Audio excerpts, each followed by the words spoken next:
Bonjour à tous, donc dans cette vidéo, nous allons voir comment effectuer notre demande de prise en charge auprès de l'AFDAS. Donc c'est valable que vous soyez pigiste, intermittent du spectacle ou artiste-auteur, vous verrez que le process est exactement le même. En amont, j'ai préparé mon petit dossier pour l'AFDAS dans lequel j'ai mon CV et ma lettre de motivation. Faites-le bien avant de déposer votre demande parce qu'ils vont vous le demander en toute fin de votre demande de prise en charge, donc de votre DPC. La lettre de motivation, pas besoin de faire un roman, simplement voilà, dans le cadre de mon activité professionnelle, j'ai besoin de me former sur ce logiciel pour telle ou telle raison. Donc ça reste dans le cadre de votre activité, ça sert à rien de trop développer. En amont, je vais également, dans le mail que vous avez reçu, télécharger 2 documents, ou 3 ou 4 en fonction du nombre de modules que vous souhaitez faire. Le premier, c'est le devis, donc ça, je vais en avoir besoin. Pareil pour ma DPC, je vais devoir l'uploader en fin de demande, donc je le glisse dans mon dossier. Et les programmes, pareil. Donc là, j'ai fait une demande en colo sur DaVinci et sur Premiere, sur les 2 modules, devenir autonome et technique avancée. Donc du coup, je mets tout ça dans mon dossier pour pouvoir uploader et pas devoir rechercher à la fin dans les différents dossiers de téléchargement, etc. Voilà pour ça. Ensuite, vous verrez que dans le corps du mail qu'on vous envoie, on a un lien direct vers le portail AFDAS. Donc en amont, il faudra que vous créiez un compte si c'est pas fait. Donc ici, vous pouvez ouvrir directement via le lien sur lequel j'ai cliqué ici, qui va vous ouvrir cette page, et là vous pouvez faire se connecter. Ici, c'est systématiquement particulier. Soit vous créez votre profil MyAFDAS si c'est pas fait, donc là en tant soit qu'artiste auteur intermittent ou pigiste, pardon. Quand vous le créez, c'est très simple, ça prend 5 minutes, et ensuite c'est quasi immédiat, il peut y avoir un délai de jusqu'à 24 heures, mais enfin ça arrive jamais, pour qu'il vous valide votre identité sur le portail. Quand c'est fait, on accède directement au portail Maya, et se connecter. Ok, je rentre donc mon mot de passe, se connecter, et j'arrive sur ma page MyAFDAS. Donc mettre à jour mes informations, ça il vous le demande généralement quand ça fait longtemps que vous n'êtes pas connecté, donc vérifiez bien que tout soit bon, y compris votre numéro de téléphone, l'adresse, etc. Donc nous c'est tout bon, hop, donc je reviens sur ici l'onglet mes demandes de prise en charge. Donc ici nous sommes sur mes demandes de prise en charge, je clique ici à droite sur nouvelle demande. Quel type de demande souhaitez-vous faire? Il n'y a qu'une possibilité, donc on clique dessus. Et ici, on a les prérequis, vous pouvez lire et cliquer en bas sur « Oui, j'ai compris ». Ici, on arrive sur la création de la DPC, donc c'est la demande de prise en charge. La partie grisée, on n'a pas besoin d'y toucher. Par contre, ici, je vais avoir « Nature de l'action ». Je vais cliquer sur « Action de formation ». Dans le libellé du parcours, je peux ouvrir ici mon devis et voir que j'ai mis en commentaire, instruction spéciale, le libellé, ici formation en montage sur Premiere et étalonnage sur DaVinci Resolve. Donc je fais un copier et je colle ici sur le libellé du parcours. Donc ici sur le nombre total prévisionnel de modules, quel que soit le nombre de semaines que vous faites chez nous et le nombre de logiciels sur lesquels vous êtes formé, vous mettez systématiquement 1. Parce qu'en fait on considère que c'est une seule formation. Ensuite, vous pouvez cliquer ici en bas à droite sur Suivant.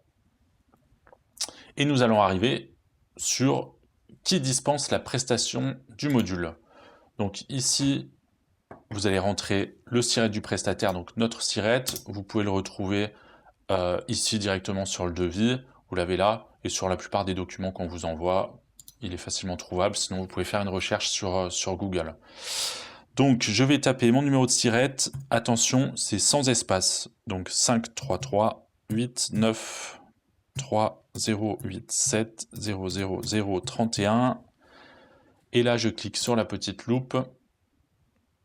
Et on me retrouve ici, on retrouve bien 40e régissant. Donc, je coche la case et je fais valider en bas à droite. Parfait, donc là, on nous a bien retrouvé. Je clique sur Suivant. Et là, j'arrive sur l'élément un petit peu plus long, la création du module. Ici, tout est pré-rempli au départ. On va arriver simplement sur le descriptif de l'action avec ces deux colonnes. On va cliquer dans la colonne de gauche sur Action de formation ici, et on va le basculer sur la colonne sélectionnée en cliquant sur la flèche qui va vers la droite. Voilà, ça suffit, on n'a pas besoin de mettre le reste. Modalité pédagogique, nous sommes en présentiel. Formation certifiante. Alors, il se peut que la formation soit certifiante. Si c'est le cas, ce sera noté ici dans les commentaires et vous pourrez faire un copier-coller dans l'intitulé de la certification. Auquel cas, si elle est certifiante, je coche certifiante tout simplement. Là, ce n'est pas le cas, elle est non certifiante, donc je ne le mets pas. Durée en présentiel. Chaque semaine de formation est sur 35 heures. Vous avez une durée totale ici sur le devis qui est de 105 heures. Donc je le reporte ici et je mets 105. Intitulé de la certification, comme je vous ai dit, il est dans les commentaires si la formation est certifiante. Le type de certification, ici, ce sera non certifiante. Il est possible, si j'ai mis certifiante, d'avoir plusieurs types de certifications, auquel cas, ce sera noté. En fait, c'est simple. Si votre certification commence par le numéro RNCP, il faudra mettre RNCP. Si ça commence par le numéro RS, il faudra mettre répertoire spécifique. Ici, on n'a aucune certification, donc il faut bien penser à mettre quand même aucun et non certifiante, sinon à la fin, au moment de valider, vous allez vous retrouver avec une impossibilité de passer sur la fenêtre suivante. Le niveau de diplôme visé, aucun. Même si la formation est certifiante, ce sera soit sans niveau spécifique, soit aucun si elle n'est pas certifiante.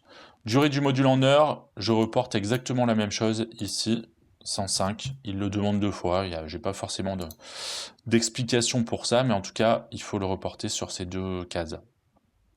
La date de début.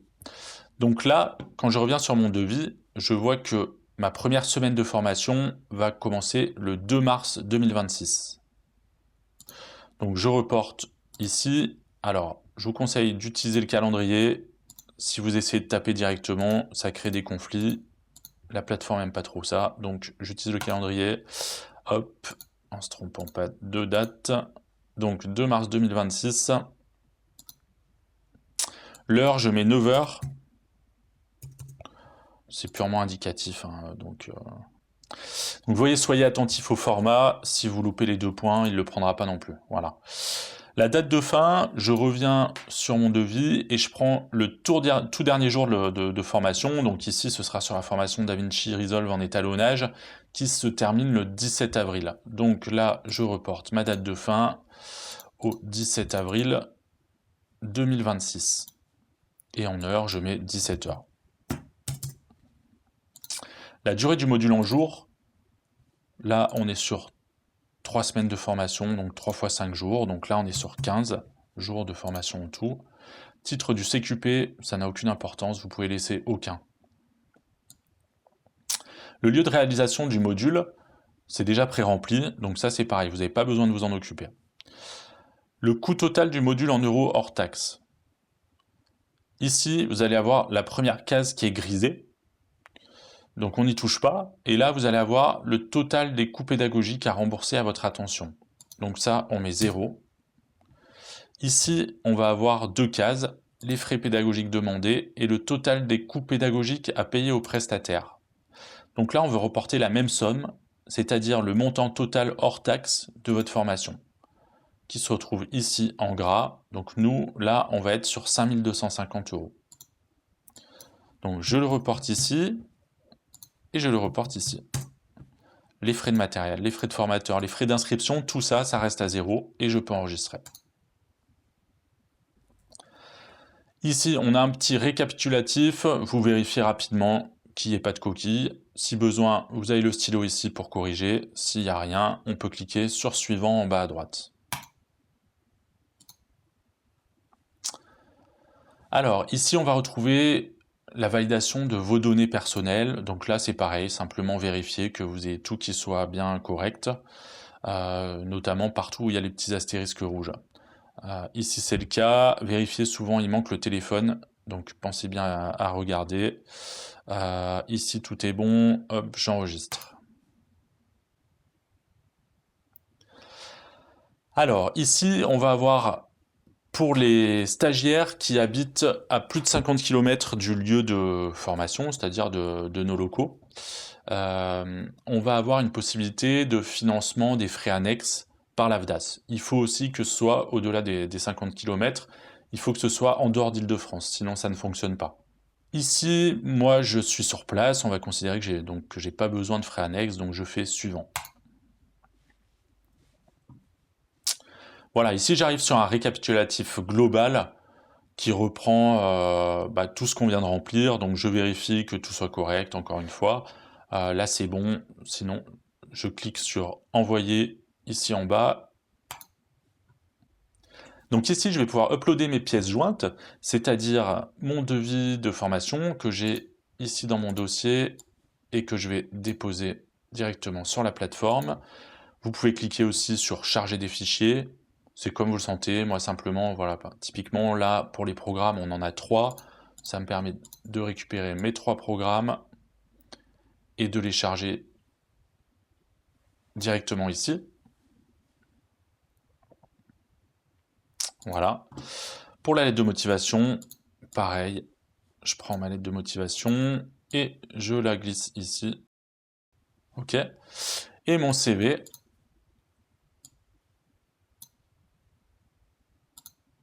Voilà. Le devis estimatif des frais annexes. Encore une fois, si vous avez rempli les frais annexes et que vous habitez loin et que vous avez une prise en charge, il faut en plus remplir ce document. Les justificatifs d'activité, ce n'est pas nécessaire. Vous avez rentré votre numéro de sécu et si vraiment il y en a besoin, mais c'est très rare, ils vous le redemanderont par la suite. Donc là pour le moment il n'y en a pas besoin, on peut valider la demande ici. Une fois votre demande validée, là, je vais pas le faire parce qu'on va pas faire de demande pour nous, hein. C'était simplement pour vous montrer, mais en tout cas, vous aurez vous arriverez sur votre récap dans les demandes de prise en charge. Donc, quand vous serez ici, vous aurez votre numéro de demande de prise en charge qui va apparaître ici, en commençant par PI pour les pigistes, IS pour les intermittents et AA pour les artistes-auteurs, suivi d'une série de chiffres. Il faudra nous transmettre ce numéro de demande de prise en charge. Pensez bien à le faire et à nous prévenir, parce que nous, du moment où vous avez fait cette demande, on vous réserve la place. Si on n'est pas au courant, on ne sait pas que vous avez fait votre demande et forcément on ne peut pas vous réserver la place, donc vous risquez de vous retrouver avec une formation qui sera possiblement déjà complète. Donc dès que la demande est faite, vous m'envoyez un mail et nous on vous réserve la place. Si vous avez le moindre doute ou la moindre hésitation, n'hésitez pas à nous passer un coup de fil ou à nous envoyer un mail et on verra ça ensemble. Merci à tous et à bientôt.